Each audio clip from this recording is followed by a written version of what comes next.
सर्वांना नमस्कार. माऊलींना नमस्कार. आपण सर्वजण भगवद्गीतेच्या 13व्या अध्यायामध्ये आहोत. प्रकृती पुरुष विवेक योग. प्रकृती म्हणजे निसर्ग पंचमहाभूते, पुरुष म्हणजे परमात्मा जो प्रत्येकाच्या आतमध्ये विद्यमान आहे, आणि विवेक म्हणजे विवेक शुद्ध बुद्धी. प्रकृती पुरुष विवेक योग हा आपण बघतो आहे. याच्यामध्ये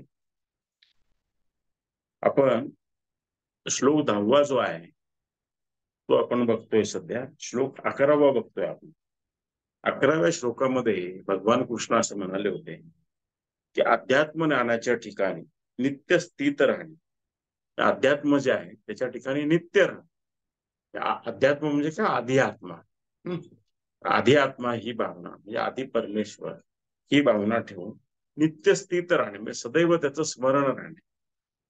तत्वज्ञानाचा अर्थ जो परमात्मा म्हणजे तत्वज्ञान जे आपण सगळं ऐकतो, एवढे पुराण ऐकतो, शास्त्र ऐकतो, वेगळ्या गोष्टी आपण ऐकत असतो, समजून घेत असतो, त्याचा जो अर्थ आहे की ते सगळं कशासाठी करतो, तो परमात्म्याचं आपल्याला दर्शन व्हावं, परमात्म्याचा आपल्याला प्रत्यक्ष अनुभूती यावी, किंवा मोक्ष जो त्याचा अनुभव असणे, ज्याला आपण म्हणतो याला मोक्ष मिळाला, त्या मोक्षाचा प्रत्यक्ष अनुभव असणे, या सगळ्याला ज्ञान म्हणतो.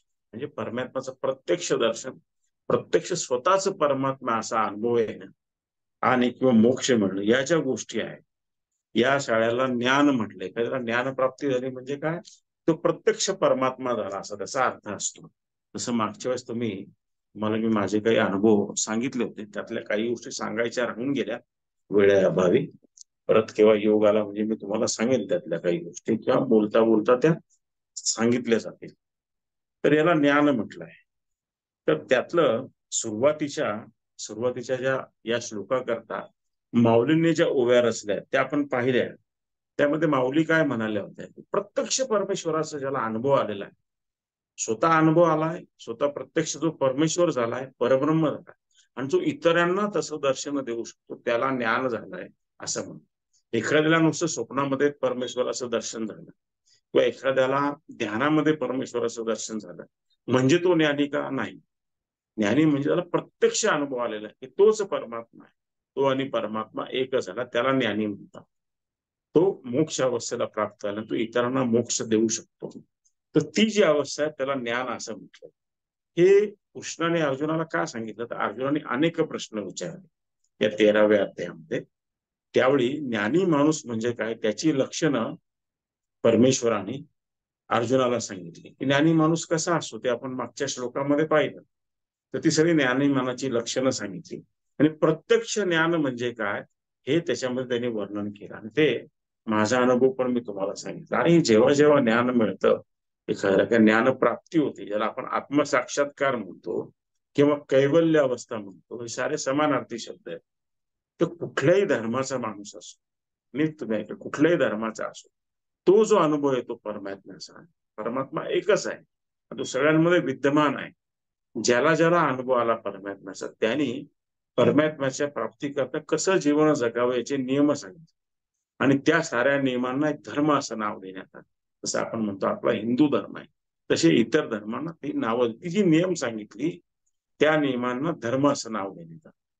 तर प्रत्यक्ष तो अनुभव सगळ्यांचा सारखाच होता, धर्म विरहित होता तो. अलग लक्षण. आता हे सगळं सांगून झाल्यावरती भगवान श्रीकृष्ण जे अपेक्षित आहे ते माऊली आपल्या भाषेमध्ये कसं सांगतात ते आता आपण बघूया. माऊली काय म्हणतात पुढे?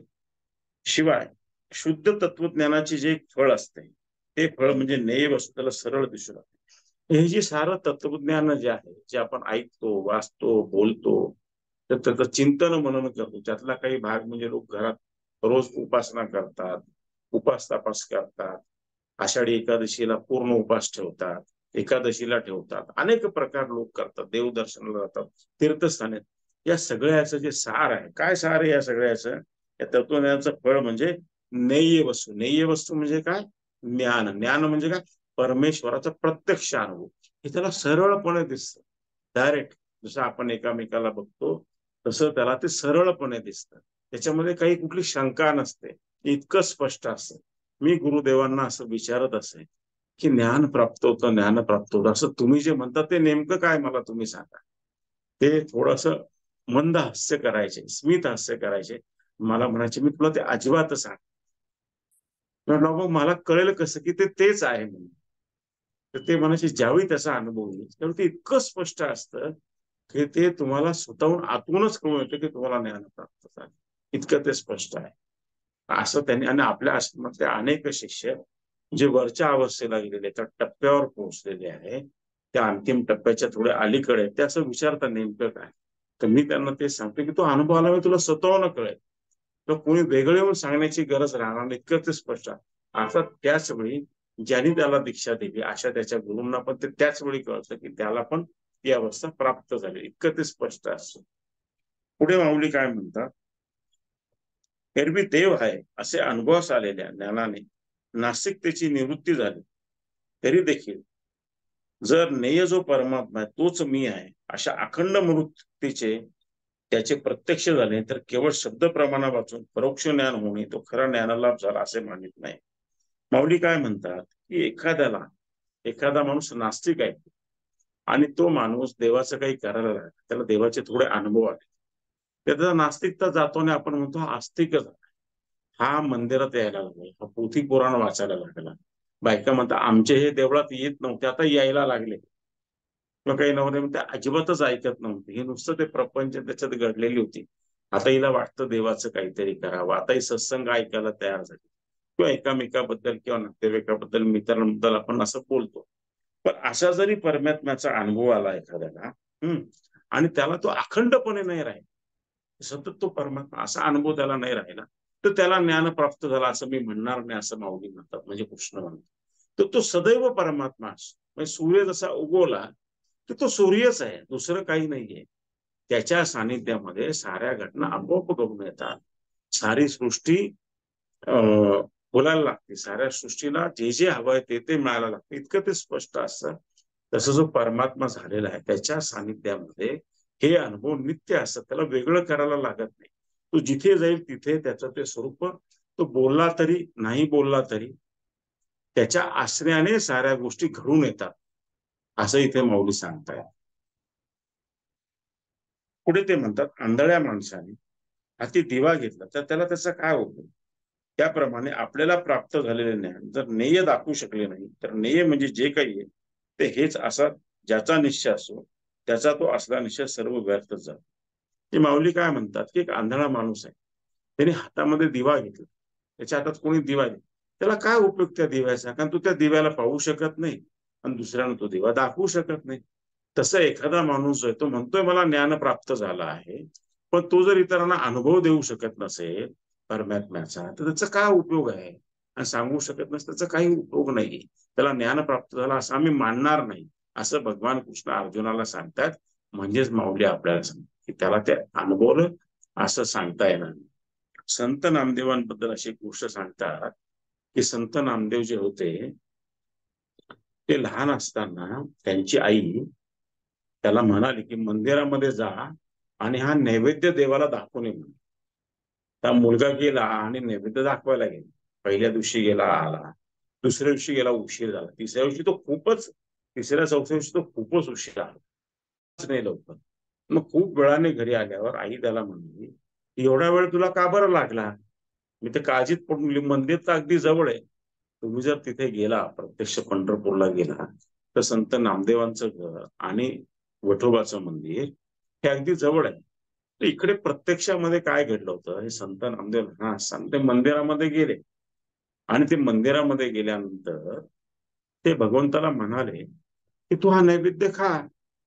आता एकदम लहानच मुलगा होता तो, तू म्हणला खा. त्यांनी विठ्ठला समोर ठेवला, विठ्ठलाने काही खाल्ला नाही, त्या मूर्तीतून काही विठ्ठल आला नाही, खाल्ला नाही. एखादा प्रौढ माणूस तू म्हणाला असं त्याला, अरे विठ्ठल काही येईल का, खाईल का. विठ्ठलने खाल्ला असं समजून आपण त्याला देत असतो, नंतर प्रसाद म्हणून वाटून घेत असतो, जे जनरीत आहे तसं आपण करतो की नाही. हा म्हणे तू खास, विठ्ठल काही काही ना. हा खूप वेळ आग्रह करत राहिला, अरे मी रोज येतोय तुला सांगतो तू खा, तू खातच नाही म्हणे, तुला नैवेद्य आणायचा कशाला म्हणे. असं तो सारखा म्हणत राहील तू खा. मग त्या लहान मुलाला राग आला, पण तू खाल्लं नाही, तर आता मी डोकं फोडून घेतो म्हणे इथे तुझ्या फरशीवरती. आणि मग त्याने आपलं डोकं आपल्याला सुरुवात केली. तो विठ्ठल मूर्तीमधून आला, प्रत्यक्ष सजीव विठ्ठल आला आणि त्यांनी तो नैवेद्य खाल्ला. हा मुलगा शांत झाला. आता असं का झालं संत नामदेवांच्या बाबतीत? त्याचं जर मागे जाऊन तुम्ही पाहिलं तर मागच्या जन्मामध्ये हे संत नामदेव हे श्रीकृष्ण ज्यावेळी हयात होते महाभारताच्या काळामध्ये, त्यावेळी हे श्रीकृष्णांचा जो सखा होता, जो उद्धव होता त्यांचा जवळचा, ते उद्धव होते मागच्या जन्मात. आणि त्यांनी प्रचंड साधना केली होती. जसं भगवान श्रीकृष्णाने अर्जुनाला उपदेश केला युद्धाच्या प्रसंगी, त्याला आपण भगवत गीता म्हणतो. तसं या उद्धवाने मोठेपणी श्रीकृष्णांना विचारलं की मला आता उपदेश करा, मी अखंड साधनेला आता हिमालयामध्ये वगैरे जातोय, जेणेकरून मला परमेश्वराची प्राप्ती होईल. त्यावेळी भगवंतांनी त्याला जो उपदेश केला त्याला निजधाम गीता म्हणतात. अशा 7 प्रकारच्या गीता आहेत, त्याला निजधाम गीता म्हणतात. कधी योग आला आपण ते निजधाम गीता पण ऐकू. तर त्याच्या मागच्या जन्मामध्ये श्रीराम अवतारामध्ये ते काहीतरी अंगद होते, अलग लक्षात. तो हे अंगद होते. त्याच्या मागच्या जन्मामध्ये ते प्रल्हाद होते. ते हिरण्यकपशूची जे आपण नरसिंह अवतार जो झाला, खांबामधून बाहेर आला, ते नरसिंह म्हणजे ते त्यावेळी प्रल्हाद होते. म्हणजे प्रल्हाद, नंतर अंगद, नंतर उद्धव आणि आता संत नामदेव. आणि पुढच्या जन्मामध्ये ते संत तुकाराम झाले, अलग लक्षात. असा एवढा त्यांचा तो प्रवास होता. त्यामुळे ती जी त्यांची जी पुण्याई होती, जे अध्यात्माचं भांड त्यांचं भरलेलं होतं, त्यामुळे तो विठ्ठल बाहेर आला. तुमच्या लक्षात आलं का? हे त्याच्या मागचं गूढ आहे. काही लोकांना काय वाटतं फार लवकर प्राप्ती होते, हे कसं काय होतं बाबा, हे खोटं आहे. तसं नाही. ते काय होतं, त्यांचं मागचं भांड जरा भरलेलं असतं, थोडंच टाकायचं असं, थोडी साधना झाली की त्यांना लवकर मिळून जातं. पण ज्यांना लवकर मिळत नाही त्यांनी विचार काय केला पाहिजे, आता तर मी भांड भरायला सुरुवात करायला पाहिजे की नाही. तुम्ही कल्पना करा, एखाद्या डोंगरावरती सोन्याचा डोंगर आहे आणि प्रत्येकाला एकच भांड दिले सोन्याच्या डोंगरावर सोनं आणायला. एखाद्याचं भांड जर अगोदरच भरलेलं असतं तर थोडं सोनं घेईल ना, जास्त टाकलं ते पडून जाणार आहे खाली. आणि एखाद्याचं भांड पूर्ण रिकाम आहे तर त्याला भरायला वेळ लागेल की नाही, अलग लक्ष. तशी ती गोष्ट आहे. तर आता आपल्याला दीक्षा मिळाली ना, आपण काय म्हटलं पाहिजे, मी जास्तीत जास्त वेळ साधनेला कसा देईन, शास्त्राला संमत असं माझं दैनंदिन जीवन कसं असेल. हा अधूनमधून तुमचं जीवन भटकेल, इकडे तिकडे जाईल, ते शास्त्राला सोडून तुम्ही वागाल, खरंय. कारण मनाला मोह पडेल अशा खूप घटना दैनंदिन जीवनामध्ये घडत असतात. मन इकडे तिकडे भटकणाऱ्या अशा इतक्या अनंत घटना असतात की त्या चालूच राहतात. तर त्यावेळी ते असं झालं आणि संत नामदेव जे आहे ते मग आईला म्हणाले, अगं मी उशिरा आलो म्हणजे काय, तू खातच नव्हता म्हणजे. मग म्हटलं डोकंच फोडतो आता. मग त्याने खाल्ला म्हणे. काही दिवसापासून तर असंच चालू होतं म्हणे. मग द्यायचा कशाला नाही बोलते. मी असं बोलल्यावर त्यांनी खरंच खाल्ला, माझ्याशी बोलला म्हणे. दुसऱ्या दिवशी नैवेद्य द्यायला गेला, परत ते खाल्ला विठ्ठलाने. असं परत खाल्ल्यानंतर त्यांच्या आईला प्रश्न पडला, हा मुलगा जातो आणि हा म्हणतो विठ्ठलाने खाल्लाय काय. मग तिने त्याच्या नवऱ्याला दामोदर पंतांना सांगितलं, तेव्हा तुम्ही एकदा जायचं खरे, हा म्हणतो ते खरंय का बघा म्हण. आणि ते लपून लपून खांबाड लपले ते. आणि त्यांनी पाहिलं, अरे विठ्ठल तर खरंच येऊन खातोय, आपल्याला कधी भेटला नाही, आपल्या मुलाला बघतो म्हणजे हा कोणीतरी विशेष असेल, असं त्यांच्या लक्षात. पण पुढे काय झालं, हा मुलगा मोठा झाला. ते संत नामदेव जे होते ते म्हणते प्रवचन वगैरे पण द्यायचे वाळवंटामध्ये, लोक त्यांना भेटायला यायचे. त्यांना असा अहंकार होता की विठ्ठल माझ्याशी बोलतो, काय विठ्ठल माझ्याशी बोलतो, मी विठ्ठलाशी बोलतो. तर त्या काळामध्ये संत ज्ञानेश्वर, त्यांची बहीण मुक्ताई आणि ते सारे जण तिकडे ज्यावेळी पंढरपूरला आले वारीच्या निमित्ताने, हे सगळे भेटले. तर यांना खूप अहंकार होता की माझ्याशी विठ्ठल बोलतो. तर कोणीतरी एका संतांनी यांच्या असं डोक्याला टकटक केलं. हम्म. तर मला वाटतं मुक्ताई का कोणीतरी म्हणाले, मडकं तर रिकाम आहे म्हणाले. काय म्हणाले ते, मडकं रिकाम, अजून ज्ञानप्राप्ती झालेली नाही म्हणे. ते म्हणे मला देव भेट, अरे देव भेटतोय खरंय पण तुला ज्ञानप्राप्ती नाही झाली. तर याचा अर्थ काय, देव रोज बोलतोय, दर्शन देतोय, पण ज्ञानप्राप्ती नाही झाली, म्हणजे तूच देव आहे हे तुला कळलेलं नाही. तू आणि परमात्मा एक झाले, तुला कळलेलं नाही. आता तो आत्मसाक्षात्कार तुला झाला. मग यांच्या लक्षात आलं तरी असं आहे का, हे नाराज झाले ते. आणि मग काय करायला पाहिजे, तू गुरु कर. गुरु केला तर तो गुरु तुला दीक्षा देईल आणि त्याच्या म्हणण्यानुसार तो पुढे चाल, आणि मग तुला परमात्म्याची प्राप्ती. नाही, गुरु करणे बंधनकारक याच्यात, तो पक्का नियम याच्यावर. आणि मग ते विसोबा केसर जे होते परभणीला औंढ्या नागनाथ, जे आपलं भगवान शंकरांचं एक ज्योतिर्लिंग आहे, त्या ठिकाणी ते त्यांना भेटायला गेले. आणि त्यावेळी ते विसोबा केसर का कोण, मला नीट नाव आठवत नाही, आणि ते त्यावेळी शिवलिंगावरती पाय ठेवून बसलेलं, असं टेकून बसले पण पाय शिवलिंगावरती. म्हणे रे, यांना मी गुरु करायला आलो आणि यांचे पाय तर शिवलिंगावरती, असं कसं काय माझा गुरु म्हणाले. ते नाव तुमचे पाय तर याच्यावरती म्हणे, मी तुम्हाला असं भेटायला आलो, मला सांगण्यात आलं की तुम्हाला भेटा. ते हसले. तो म्हणे, तुला वाटतं ना माझे पाय तिथे, तर काढून घे म्हणे माझे पाय. तुला असं म्हणतो, त्यांनी पाय घेतले आणि असे बाजूला ठेवले. कोणी? नामदेवानी. तर तिथे एक शिवलिंग तयार झालं. मग त्यांच्या लक्षात आलं की हे आणि परमात्मा एक आहे, हे आणि भगवान शिव एक आहे. आलं लक्षात. आणि मग त्यांचा प्रेम भेटला. मग त्यांनी त्यांच्याबरोबर साधना केली आणि यथावकाशानं लवकरच परमेश्वराची प्राप्ती झाली. पुढे मग त्या बऱ्याच कथा आहेत. आणि मग त्यांनी त्यावेळी पण केला, मी एक असेल, आणि त्यांनी अफाट कार्य केलं. तुम्हाला माहित आहे, महाराष्ट्रात केलं, कर्नाटकात केलं, पंजाबमध्ये पण त्यांनी फार केलं. ग्रंथ साहिबा जो ग्रंथ आहे शीख लोकांचा, त्या ग्रंथामध्ये अनेक संतांच्या ओव्या त्यावेळी घेण्यात आलेल्या. त्या संत नामदेवांचे अभंग पण घेण्यात आले. आणि मोठं ते त्यांनी काम केलं. ते इथे जे माऊली म्हणतात की एखाद्याला नुसतं परमेश्वराने दर्शन दिलंय आणि तो इतरांना दर्शन देऊ शकत नसेल, इतरांना तो अनुभव देऊ शकत नसेल, तर त्याला ज्ञान प्राप्त झाला असं आम्ही म्हणणार नाही. आलं लक्षात. म्हणून मी तुम्हाला हे त्याला संयुक्तिक असं तुम्हाला एक इतिहासामध्ये घडलेलं उदाहरण मी तुम्हाला सांगितलं.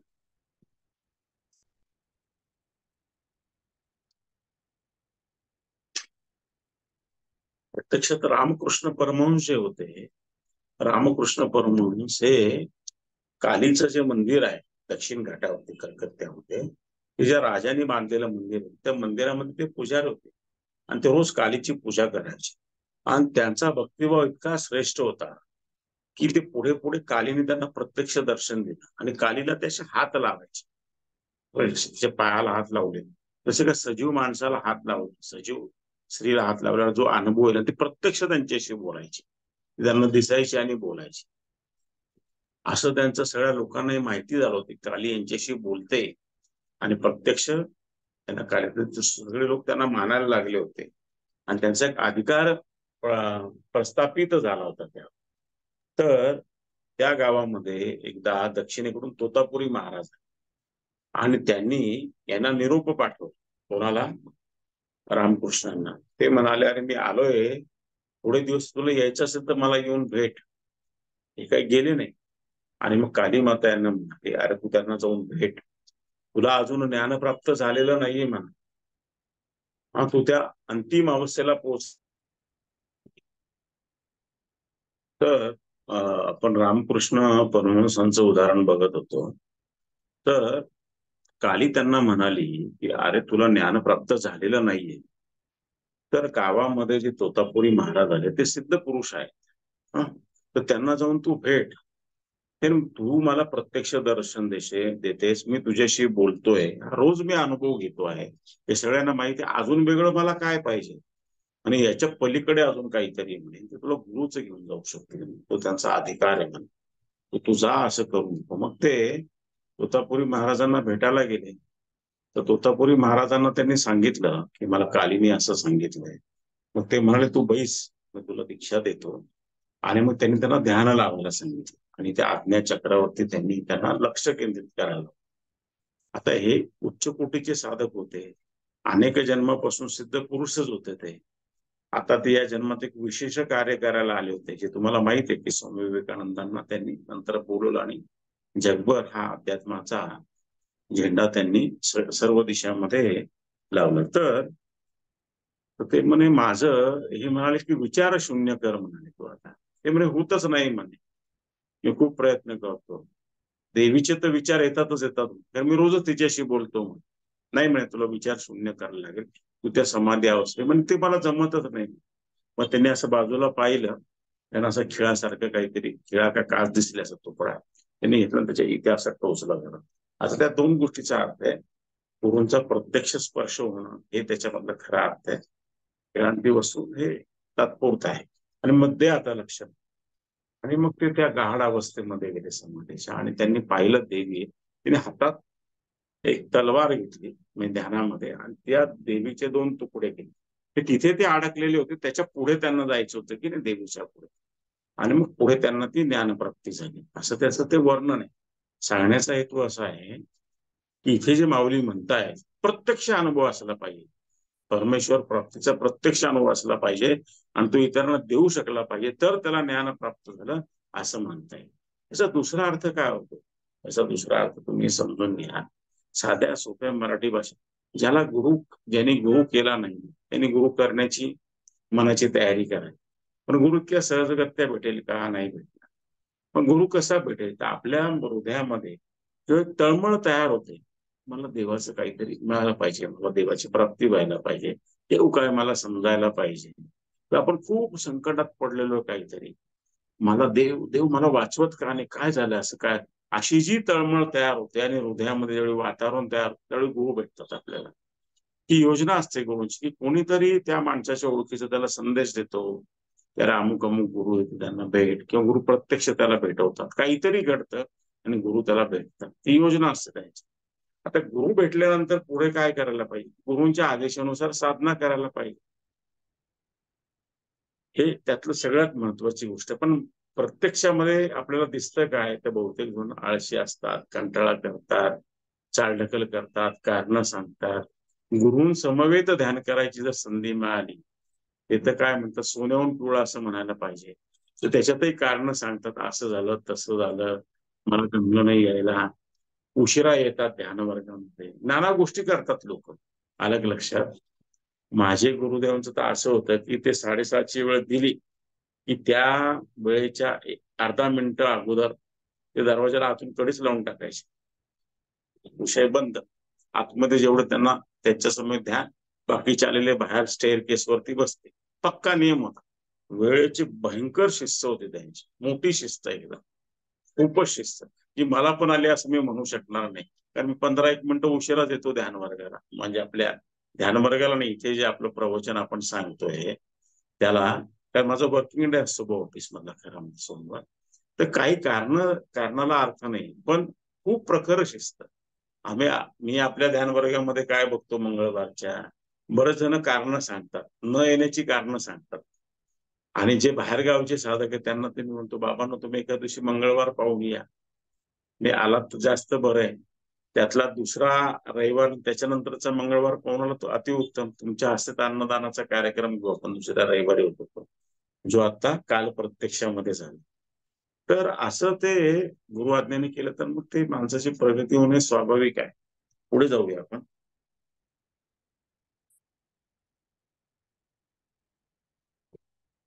ज्ञान प्रकाशाने परमात्म्याच्या ठिकाणी बुद्धीचा प्रवेश होत नसेल तर ती बुद्धी आंधळीच होऊन राहिली असे मानण्यासारखं.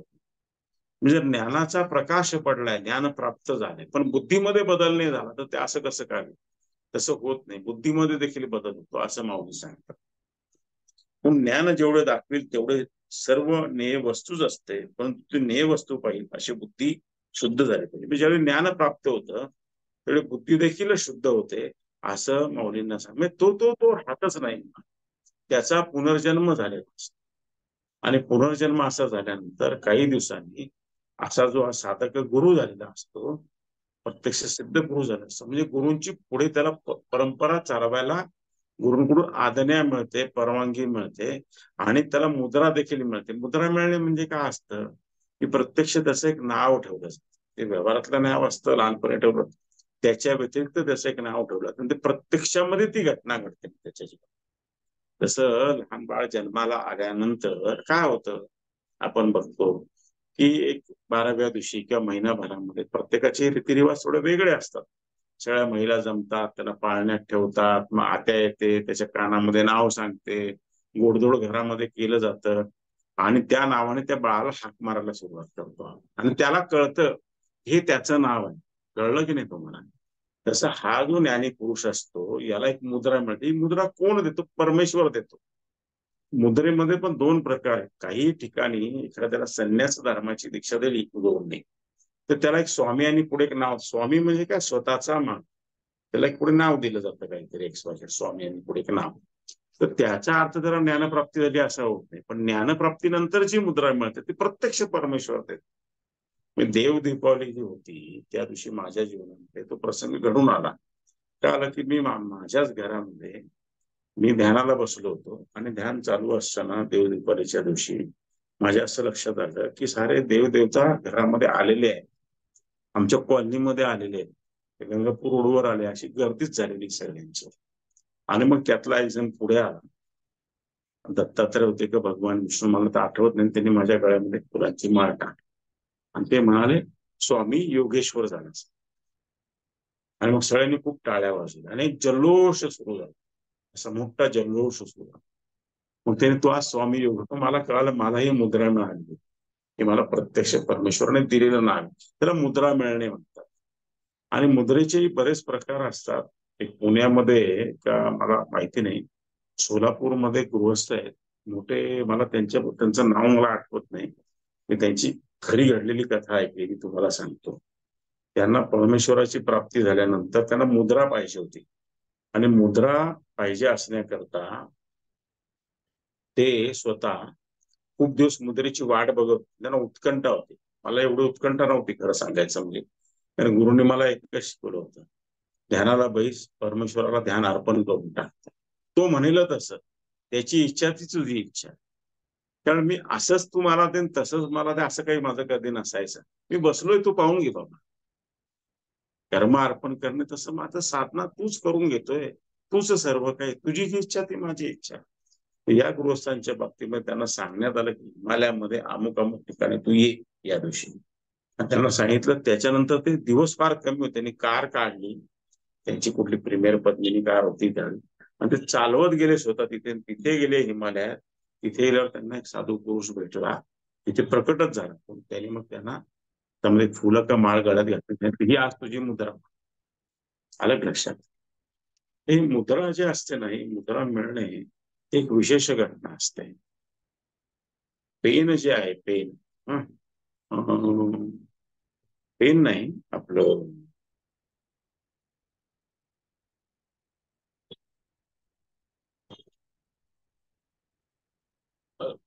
स्वामी स्वरूपानंद जे आहेत रत्नागिरीमध्ये पावसचे, ते फार मोठे संत पुरुष होऊन गेले. आणि कधी तुम्ही जर रत्नागिरीमध्ये गेला तर पावसला जरूर जा, पावसला त्यांच्या आश्रमात जा. मी तर तुम्हाला असा आग्रह करतो की तिथे जाऊन वेळ काढून जाऊन तिथे ध्यान करा.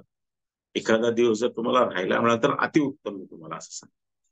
तर पावसचे जे महाराज होते तर त्यांना त्यांचे अनेक शिष्य, त्यांचे सिद्ध पुरुष झाले. त्याच्यापैकी स्वामी विद्यानंद म्हणून पुण्यामध्ये, आता स्वामी विद्यानंदांनी पण देह सोडला. पुण्यामध्ये जर तुम्ही सोलापूर रोडकडे गेला तर तिथे त्यांचा आश्रम आहे. तुम्ही आताही पुण्यातले मंडळी ते जाऊन बघू शकता त्या आश्रम. तर सोलापूर रोडवरती स्वामी विद्यानंदांचा आश्रम आहे. हे स्वतः स्वामी विद्यानंद हे अमरावतीचे होते. त्यांचं मूळ नाव पांडे. आणि ते गुरूंना भेटले, गुरूंनी दीक्षा दिली आणि त्यांची साधना चालू झाली. आणि मग त्यांना यथावकाश परमेश्वराची प्राप्ती झाली आणि त्यांना मग स्वामी विद्यानंद ही मुद्रा मिळाली. आणि ती मुद्रा मिळाल्यानंतर त्याच्या पुढे गुरूंनी सांगितलं की तू आश्रम काढ आणि असं असं काम कर. आणि दिव्य वाटिका नावाचा त्यांनी पुण्यामध्ये आश्रम काढला आहे. मी आणि माई पण एकदा त्या आश्रमामध्ये गेलो होतो आम्ही, आणि स्वामीजींचं मी दर्शन पण घेतलं. माझ्यापेक्षा वयाने खूप मोठे होते स्वामीजी, अतिशय तेजपुंज चेहरा, आणि त्यांनी खूप छान अध्यात्मावरती पुस्तकं लिहिलेली. तर त्यांचेच एक गुरुबंधू पुण्यामधले, त्यांचं नाव स्वामी अमलानंद. हे जे त्यांचं मूळ मला आडनाव आठवत नाही काय ते, तर यांना पण परमेश्वराची प्राप्ती झाली आणि मुद्रा मिळायची बाकी होती. अलग लक्ष. ते स्वामी विद्यानंद पुण्याला गेले होते, तर ते म्हणाले, ते आपल्या गुरुंना भेटले. गुरु म्हणाले अरे मी तर देह सोडणार आहे, तर त्याला जी मुद्रा द्यायची ती मी तुला सांगतो, त्याला सांगून टाक. मुद्रा मिळाली त्याची मुद्रा आहे स्वामी अमलानंद. त्याने त्यांना सांगितलं अरे मला तुझी मुद्रा कळाली आहे, आणि ते तुला मी सांगते तसं नको म्हणे, माझी मुद्रा मलाच कळायला पाहिजे. हा, तर नको सांगू, खरंच नको सांगू. म्हणजे साधनेमध्ये राहिले गुरु मला देतील, दैव दृष्टांत होईल आणि मला तशी मुद्रा मिळेल. आणि एके दिवशी त्यांना मुद्रा मिळाली. मग हे स्वामी विद्यानंदांना त्यांनी बोलवलं आपल्याकडे. अजूनही त्यांचे गुरुबंधू आले आणि हे म्हणाले की मला जी गुरुंनी सांगितलेली मुद्रा आहे ती मी एका कागदावर लिहून तू पाकिट बंद करतो, तुला जी मिळाली ती पण तू पाकिट बंद कर आणि ते दोन्ही आपण ठेवू आणि मग उघडू. ते दोन्ही पाकिट उघडले, दोन्हीमध्ये स्वामी अमलानंद मुद्रा होती. म्हणजे ते इतकं पक्क सायन्स आहे. तुमच्या लक्षात आलं का? हे जे माऊलींनी इथे लिहिलं की प्रत्यक्ष अनुभूती असली पाहिजे त्या माणसाला. आलं लक्षात? मग पुढे अवस्था असतात, सिद्धावस्था आल्यानंतर पुढे काय अवस्था असतात, मुद्रा मिळते. त्याच्यानंतर मग परमहंस अवस्था असते, त्याच्यानंतर अवधूत अवस्था असते, त्याच्यानंतर अवलिया अवस्था असते. पुढे त्या अवस्थांचं पण काही राहत नाही आपल्याला, कारण की आपण आणि परमात्मा एक झाल्यावरती वेगळं काही असतं का जीवनामध्ये? नदी उगम पावली एखाद्या पहाडावरती आणि ती मोठ्या ओढीने समुद्राला आली आणि ती समुद्राला मिळते, मग तिचं पाणी आणि समुद्राचं पाणी तुम्हाला वेगळं करता येत नाही. तुमच्या लक्षात आलं का? ती समुद्राशी एक होऊन जाते. हे दैनंदिन जीवनामध्ये बघतो आपण. पण तरी सारे संत जे असतात ना, तसं नदी तरी सागराला रोज मिळत राहत, रोज पाणी येतं सागराला मिळते. तसं संत काय म्हणतात, ते आणि परमात्मा जरी एक झाले तरी ते म्हणतात तू परमात्मा, मी तुझा शिष्य, मी भक्ती करतो तुझी. तसं नदी म्हणते नाही, मी वेगळी, मी रोज येऊन तुला तो भक्तिभाव ठेवतात ते, मी तुझा शिष्य म्हणूनच सांगेन. आणि तसं केल्याने फायदा काय होतो की अहंकार निर्माण, महत्वाचं काय, अहंकार निर्माण. कारण अहंकार अहंकार हे अतिशय वाईट. गीतेचे जे 5 सार आहे, 5 गीतेमध्ये जी तत्व सांगितली त्यातलं प्रमुख तत्व काय, तर अहंकार नसला पाहिजे कसला. मी खूप नामजप करतो, गुरुनी सांगितलं, गुरुंचा सगळ्यात चांगला शिष्य मीच नामजप करतो, माझ्या एवढे अनुभव कोणालाच येत नाही, मीच मोठा शिष्य. या अहंकारचा काही उपयोग नाही. मला खूप सगळ्यात भारी ध्यान लागतं, मला ध्यानामध्ये सगळ्यात चांगलं काही याचा उपयोग. दैनंदिन जीवनामध्ये माझ्याकडे 300 लिटरचा फ्रीज आहे आणि माझ्याकडे फर्निचर, माझ्याकडे ही गाडी, माझ्याकडे ती गाडी, माझ्या नवऱ्याला सगळ्यात जास्त पगार आहे कॉलनीमध्ये आणि आमच्या ऑफिसच्या कॉलनीमध्ये मी राहते, माझ्या नवऱ्याचा सगळ्यात अधिकार आहे, मी सगळ्यात सुंदर दिसते आणि माझाच मुलगा पहिला आला आणि माझाच मुलगा परदेशात आहे, आमचाच जावई फार, हे सगळ्या प्रकारचे जे भौतिक अहंकार असतात त्याचा काही उपयोग नसतो. आणि या भौतिक अहंकारांपेक्षा तर आध्यात्मिक अहंकार अति वाईट. मी तुम्हाला सांगतो, एखाद्याला ज्ञानप्राप्तीला मला पण थोडा आला होता असं माझे गुरु म्हणतात की थोडस तुला बा लवकर एकदम मिळालं ना, लहान मुलाला मोठं खेळणं मिळाल्यावर अपेक्षेपेक्षा त्याचं काय होईल बा. मग त्यांनी यथावकाश ते सगळं काढून टाकलं माझ्यामधून. आलं का लक्षात? एक आई जसं आपल्या मुलाला थोडं त्याचं जरा अहंकार झाला की त्याचं काढायची व्यवस्था करते, तसं त्यांनी व्यवस्थित ते काढून टाक. आणि किती छान गुरु म्हणजे बघा बरं तुम्ही. त्या असं गुरूंचं प्रेम असतं शिष्यावर. तुमच्या लक्षात पुढे बऱ्याच घटना घडल्या, एक एक एक अवस्था, त्याच्याबद्दल आपण काही बोलू नये. माऊलींची इच्छा असते तर ते बोलून घेतील आपल्याकडून. करता कविता भगवंत आहे, तुमच्या हृदयातला भगवंत बोलायला लावतो. त्यांनी आज्ञा दिली म्हणून नाही बोलणं होत आहे, त्याला मी वंदन करतो, त्यांनी बोलायला लावलं म्हणून जिभेवरती शब्द आले, नाही तर शब्द पण येत नाही.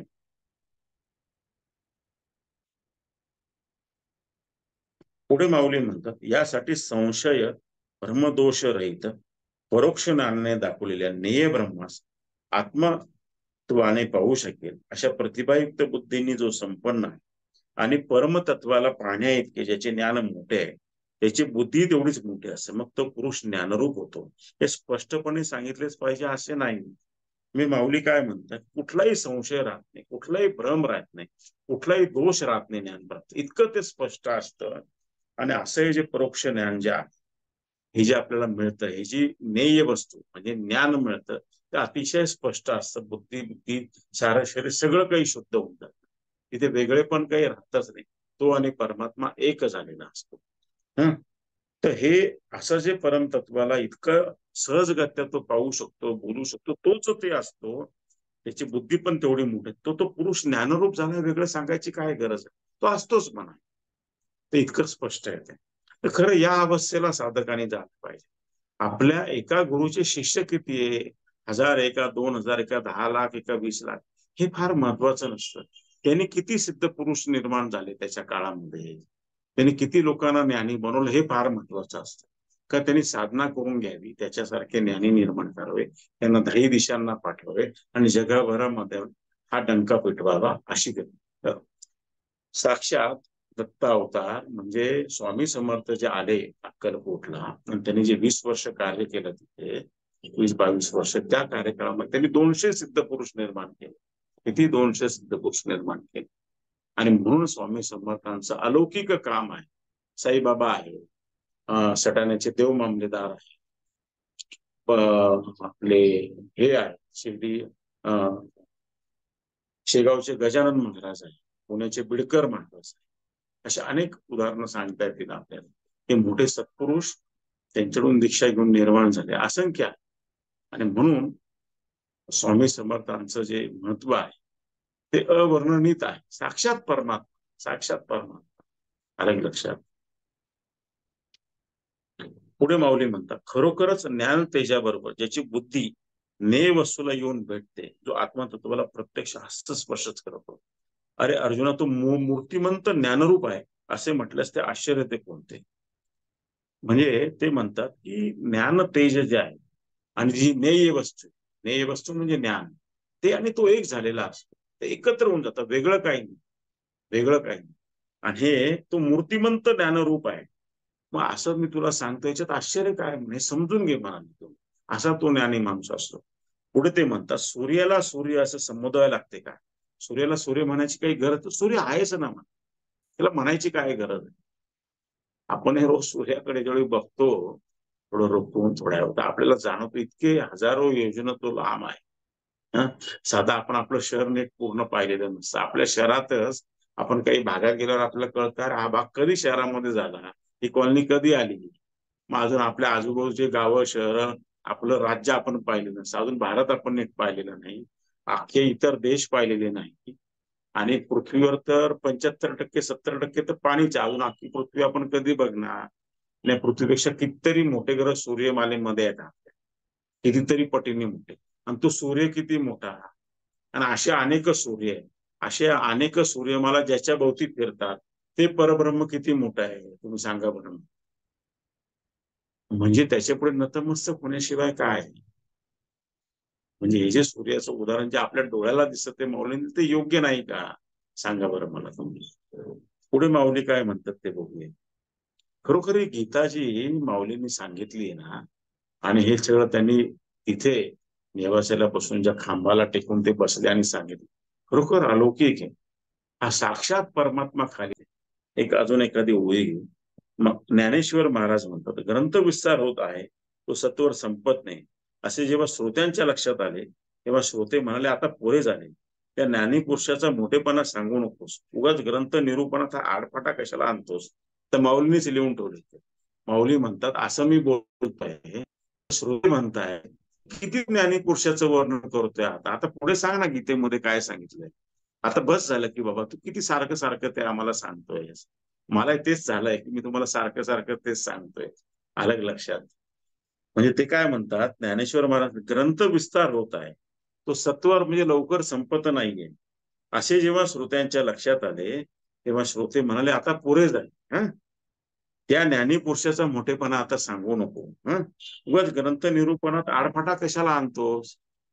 एका गोष्टीचं फार वर्णन झालंय, फार आम्हाला तुझ्या वक्तृत्वाचा पाहुणचार झालाय. तू जे बोलला आहेस वक्तृत्व, त्याचा पाहुणचार मेजवानी आम्हाला मिळालेली आहे. कारण ज्ञान विषय तू फार विस्तृतपणे सांगितला आहे, फार छान समजून सांगितलं आहे.